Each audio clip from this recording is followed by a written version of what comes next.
Littérature, Curiosité, histoire, ouverture d'esprit, sexualité, point de vue, imaginaire, partage. culture. C'est le podcast de Steve Aldeman. Bonjour à tous, j'espère que vous allez bien. Aujourd'hui, bienvenue dans ce podcast intitulé l'ASMR, une autre façon de jouir. Lorsque j'étais enfant, quand mes parents m'emmenaient chez le coiffeur, il m'arrivait d'avoir un comportement quelque peu antisocial. Ce n'était pas systématique, mais parfois, il se passait quelque chose qui faisait que je ne voulais pas parler et que je ne voulais pas qu'on me parle. Je voulais absolument qu'on me laisse tranquille, à jouir tout seul dans mon fauteuil de ces sensations extraordinaires que je ressentais alors. Ça n'arrivait pas à chaque fois, mais parfois j'étais la proie de ressentis distincts, bien réels même s'ils paraissaient fantastiques. En tout cas, ils étaient véritablement jouissifs.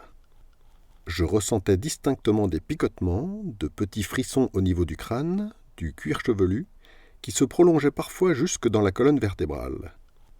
C'était sensuel, très sensuel même, et un peu déroutant parce qu'il n'était pas forcément nécessaire que le coiffeur me touche pour ça. Peu importait de qui il s'agissait d'ailleurs, mais en revanche, il fallait que je sois dans un environnement calme et détendu. En particulier, il fallait que je puisse me concentrer dessus, et donc il ne fallait pas qu'on me parle pour que ça ait des chances de se produire. Or, pour certaines personnes qui font ce métier, la discussion avec la clientèle est incontournable. Et dans ces cas-là, tomber sur une pipelette était un vrai supplice.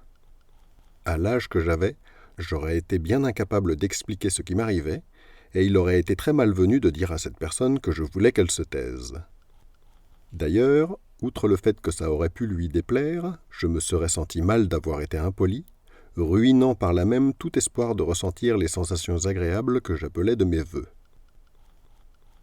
Pendant les années qui suivirent, j'en ai parlé de temps en temps, notamment à mes parents, mais je n'ai jamais eu l'impression d'être vraiment compris.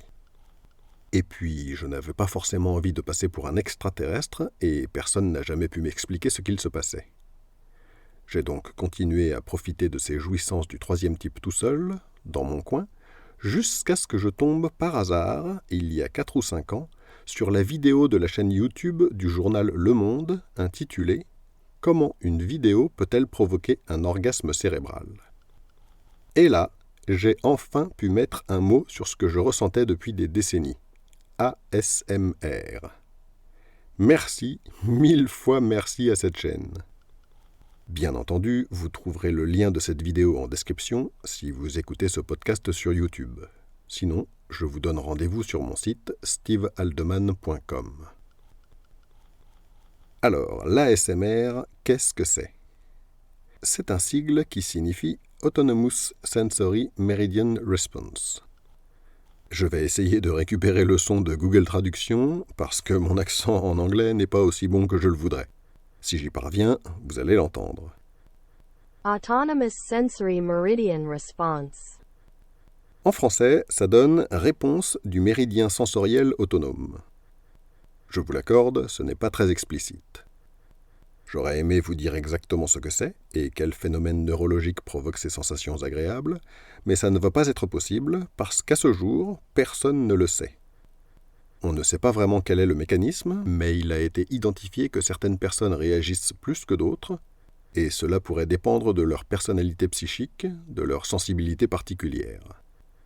La vidéo du Monde indique que des études ont été faites à ce sujet, et l'on aurait remarqué que certaines zones du cerveau sont plus actives chez ceux qui sont réceptifs à ces stimulations particulières, et que ces personnes seraient globalement plus sensibles, créatives et curieuses, mais aussi plus paranoïaques, introverties et moins organisées.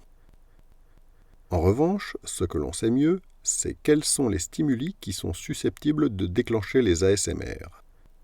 Depuis quelques années, de nombreuses personnes se sont lancées sur ce créneau, notamment sur YouTube. Et c'est là que ça devient amusant, si j'ose dire. Car la plupart des sons qui sont utilisés pour déclencher ces sensations agréables sont habituellement des bruits du quotidien, que l'on pourrait trouver agaçants dans un autre contexte. En particulier, il faut que ces sons soient enregistrés de très près. Par exemple, il y a des bruits de bouche. Qui a envie de se faire mâchouiller quelque chose au ras des oreilles ? Je passe mon temps à dire aux enfants de manger en fermant la bouche. Il y a aussi des tapotements, des chuchotements, des gratouillis et des bruits plastiques.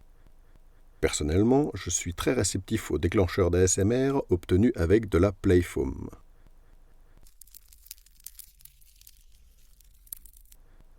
Je vous en ai mis un court extrait issu d'une vidéo dont je vous mets le lien en description.